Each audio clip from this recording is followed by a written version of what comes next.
Maraming nagme-message sa atin sa ating Facebook page. Mga kapwa natin lakan na humihingi sila ng payo tungkol sa kani-kanilang mga problema. At napansin ko lang, karamihan ng lalaki na humihingi ng payo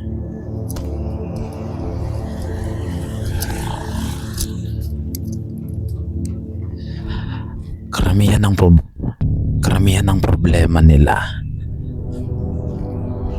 ay tungkol sa mga kababaihan. Problema sa babae.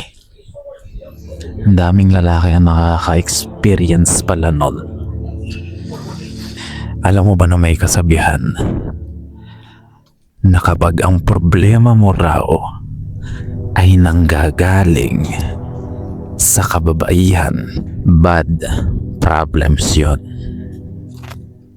Kung lalaki ka tapos ang problema mo ay puro tungkol sa babae, ibig sabihin wala masyadong mahalagang nangyayari o makabuluhang nangyayari sa buhay mo. Naisip mo ba yun minsan?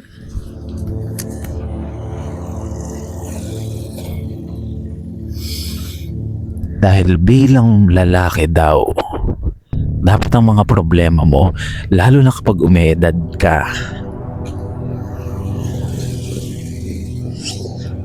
ay tungkol na sa pera, tungkol sa success, tungkol sa mga bagay na mas may kabuluhan kaysa mga babae. Naunawaan mo ba yan? Pwedeng tungkol sa pera, sa trabaho, sa promotion, sa success, sa career, o sa sarili. Yun yung mga problema na matatawag mo good problems.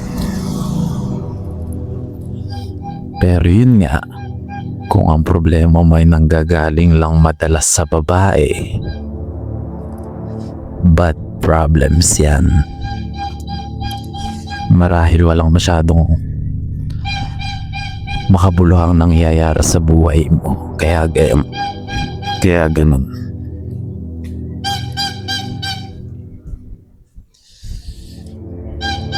Pero hindi naman natin masisisi yung mga kalalakihan sa ganun. Ang ori kasi ng problema ay nakadepende sa uri ng maturity ng isang tao. Naunawaan mo yan? Nakadepende ito sa maturity mo, yung uri ng problema na mayroon ka. Marahil itong mga lalaking ito na may problema sa mga kababaihan o sa dating life nila, wala naman talagang halos ginagawa, kundi puro babae lang ang inaatupag.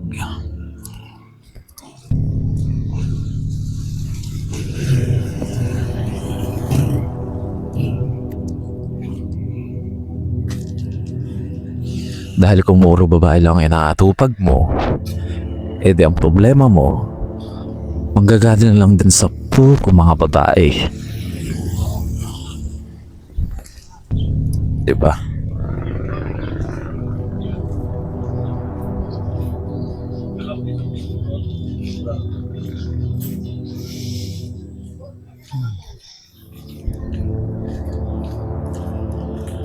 Di ko alam kung minsan naiisip mo ba yun. Kaya tanungin mo na lang yung sarili mo. Saan ba madalas nanggagaling yung mga problema mo?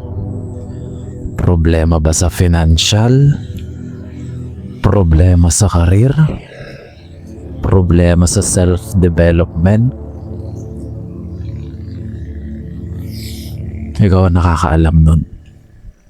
Pero kung ang problema mo ay madalas nanggagaling sa relationship na dulot ng babae,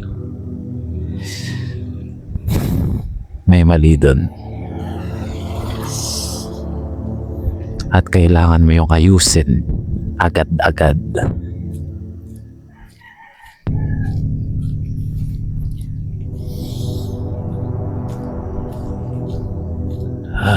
Magandang araw, Lakan. Alas 5 na naman ng umaga at ang dilim-dilim pa ng langit.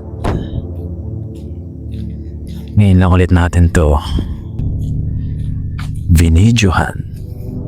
Ngayon lang ulit natin to ginawa dahil na-busy tayo. Pero soon, halos magiging daily vlog itong gagawin natin. At hindi lang ganitong oras ito. Dahil napansin ko na medyo low quality yung video natin. Dahil karamihan ng camera ay hindi masyado nagpe-perform ng maayos sa low light. At masyadong madilim pa. Well, kung titingnan mo sa aking mata, sa human eye, hindi naman na ganun kadilim. Maliwanag naman, pero kung titingnan mo sa camera, parang delikado pa maglakad, hindi ba? Kaya sa mga lakan ng ating kawan, kung gagayahin nyo tong ganito, balak nyo rin maglakad. Siguraduhin nyo munang safe yung neighborhood o yung lalakaran nyo. Lalo na kapag ganitong oras.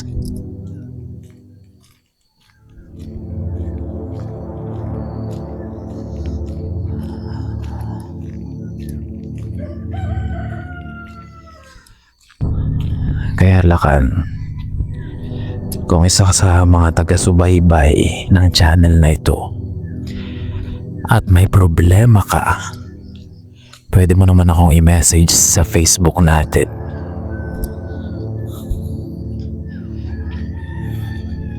Marami namang gumagawa nun.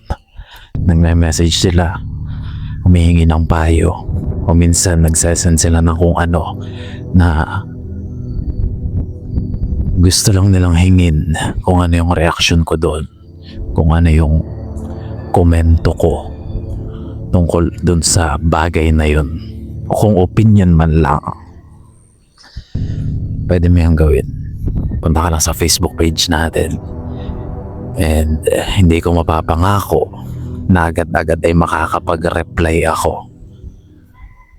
Dahil syempre hindi naman tayo tutok na tutok palagi.